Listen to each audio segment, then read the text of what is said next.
जयपुर में हो रही है केसर की खेती।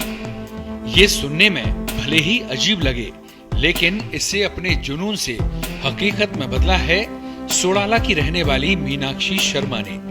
उन्होंने बगैर पानी और मिट्टी के अपने कमरे में कृत्रिम रूप से कश्मीर जैसा वातावरण तैयार कर 3 महीने में ही केसर की खेती कर ली। अब यहाँ केसर के फूल खिल रहे हैं।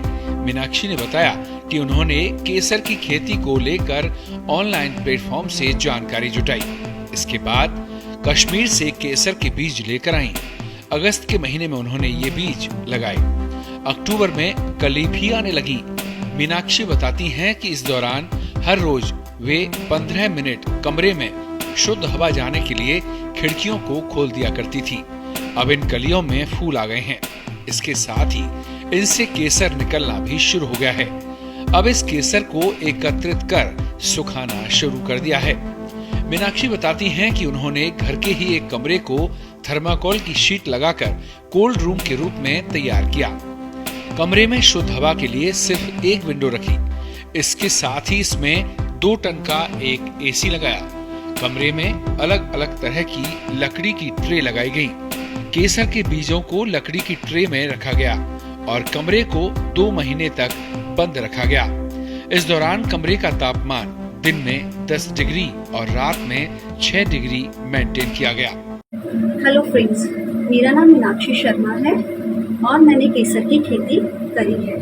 ये केसर की खेती एरोफोनिक मेथड पे करी गई है। इक्विपमेंट्स लगा के आर्टिफिशियल एटमॉस्फेयर और क्लाइमेट सेट करके हमने ये खेती स्टार्ट करी है। ये बीज कश्मीर पैमकोर से लाया गया है, जिसकी खेती की जाती है साल में एक बार, और इससे हम 2.5 महीने में केसर निकालते हैं और इसमें 1 टाइम इन्वेस्टमेंट किया जाता है। ये अपन कश्मीर पैमकोर से सिर्फ हमारे इंडिया में केवल पैमकोर कश्मीर में इसकी खेती होती है, वहाँ से सीड मंगाया गया है। इसे बल्ब कहा जाता है। इसको जब हम रखते हैं आर्टिफिशियल एटमॉस्फेयर में, उसकी ये स्टेज आएगी, उसके बाद में ये स्टेज, उसके बाद में हम इस स्टेज तक आता है फ्लावर, फिर इस स्टेज तक आएगा फ्लावर, और फाइनली ये हमारा आ जाता है फाइनल स्टेज पे। अब हम इस फ्लावर से इसको निकालेंगे केसर को। इस तरीके से ये केसर निकला है पूरा की पूरा। इस भाग को, जो कि ये रेड कलर का है, इसको हम बोलते हैं केसर। ये मिक्स कलर ऑरेंज वाला जर्दा, और इसको पूछ बोला जाता है, जो कि इसकी प्योरिटी का साइन है। जब भी मिलावट होती है आप इस कलर पे कलर चढ़ा सकते हैं, लेकिन इन तीनों को आप डिवाइड करके इक्वली कलर करना पॉसिबल नहीं है, इसलिए केसर की प्योरिटी का साइन है। जयपुर से अनुग्रह सोलोमन की रिपोर्ट।